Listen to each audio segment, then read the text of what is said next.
नमस्कार। आज हम एक कहानी रहस्यमयी सड़क का खूनी भूत इसके कुछ पहलुओं पर थोड़ी गहराई से बात करेंगे। कहानी की शुरुआत होती है एमिली से। एक यूनिवर्सिटी स्टूडेंट है जिसे घर जाना है और उसे लिफ्ट चाहिए। तो उसे कैंपस के राइड शेयर बोर्ड पर गाय नाम का एक लड़का मिलता है। वो भी उसी तरफ जा रहा होता है। वो साथ निकलते हैं, लेकिन सफर थोड़ा कह सकते हैं अजीब हो जाता है जब गाय एक शॉर्टकट लेता है। यहीं से चीजें उलझना शुरू होती है ना। हाँ, बिल्कुल। और ये जो शॉर्टकट है ये उन्हें एक बिल्कुल सुनसान बर्फीली सड़क पर ले जाता है जहां उनकी कार वो फंस जाती है। ये तो मतलब एक क्लासिक हॉरर वाली सिचुएशन बन जाती है, एकदम अलग थलग, मौसम खराब। और फिर तुरंत ही वो अलौकिक चीजें होने लगती हैं। एक कार दिखती है जो बर्फ पर निशानी नहीं छोड़ती, मोबाइल का नेटवर्क चला जाता है। तो ये सीधे सीधे इशारे हैं कि भाई यहाँ कुछ ठीक नहीं है। हाँ, और वो फंसे हुए हैं। इसी बीच एमिली को गाय पर थोड़ा शक होने लगता है।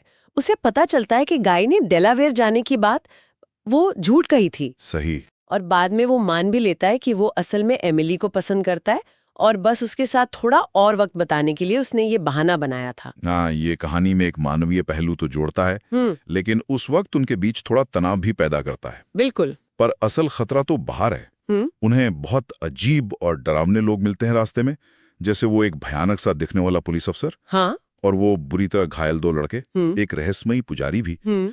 ये सिर्फ डराने के लिए नहीं है, ऐसा लगता है। ये सब जैसे पहेली के टुकड़े हों। हम्म। हर मुलाकात उस जगह के वो खूनी इतिहास की तरफ इशारा करती है। और फिर उन्हें वो पुराना अखबार मिलता है। वो तो जैसे सारी कड़ियों को जोड़ देता है। बिल्कुल। उसमें उस सड़क पर हुई पुरानी दुर्घटनाओं का जिक्र होता है, और उसमें एक पुजारी और एक पुलिस अफसर का नाम भी है। और ये भी लिखा है कि वो पुलिस अफसर कई मौतों का जिम्मेदार था। हाँ। तो मतलब एकदम साफ हो जाता है कि जिनसे वो मिले थे वो असल में इंसान नहीं थे, वो आत्माएं थीं, अतीत की गूंज। बिल्कुल। और इस बात की पुष्टि तब और हो जाती है जब वो स्नोप्लो ड्राइवर मदद के लिए आता है ना? हाँ, वो ड्राइवर। वो उस सड़क के काले इतिहास के बारे में बताता है कि कैसे 1953 में एक लालची पुलिस अफसर की वहीं एक्सीडेंट पे मौत हुई थी। ओह। फिर 1961 में कुछ पुजारियों की जमी हुई लाशें मिली थी। ओह। और सबसे डरावनी बात ये कि हर साल क्रिसमस की रात को वहां हादसे होते ही होते हैं। हर साल?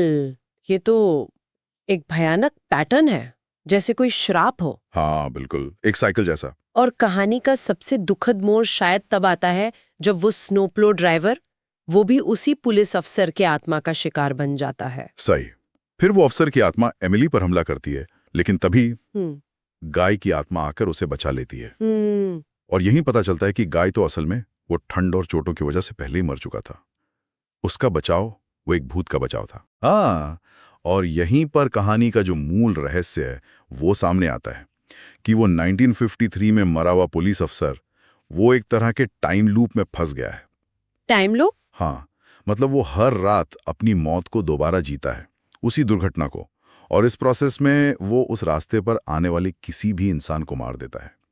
ये नफरत और हिंसा का एक कभी न खत्म होने वाला चक्र है उसके। उसकी लालच और क्रूरता उसे मरने के बाद भी चैन नहीं लेने दे रही। भयानक है ये तो। खैर, सुबह होती है और गाय की आत्मा एमिली को पास के गैस स्टेशन तक ले जाती है। वहां उसे मदद मिल जाती है। हाँ। एमिली बच तो जाती है, लेकिन इस खौफनाक अनुभव के साथ साथ उसे गाय के बलिदान का और उसके उस प्यार का जो वो कह नहीं पाया था उसका भी एहसास होता है। बिल्कुल, एक बहुत ही कड़वी मीठी सी राहत मिलती है उसे। ये कहानी आत्माओं, अधूरे प्यार और हाँ, उस दुष्ट आत्मा के कभी ना खत्म होने वाले चक्र के बारे में तो है ही, लेकिन गाय का जो हस्तक्षेप है मरने के बाद, वो बहुत दिलचस्प है। उसकी आत्मा उस हिंसक पैटर्न को तोड़ती है, भले ही सिर्फ एमिली को बचाने के लिए। ये उसके प्यार की ताकत को दिखाता है, जो उस पुलिस वाले की नफरत के बिल्कुल उलट है।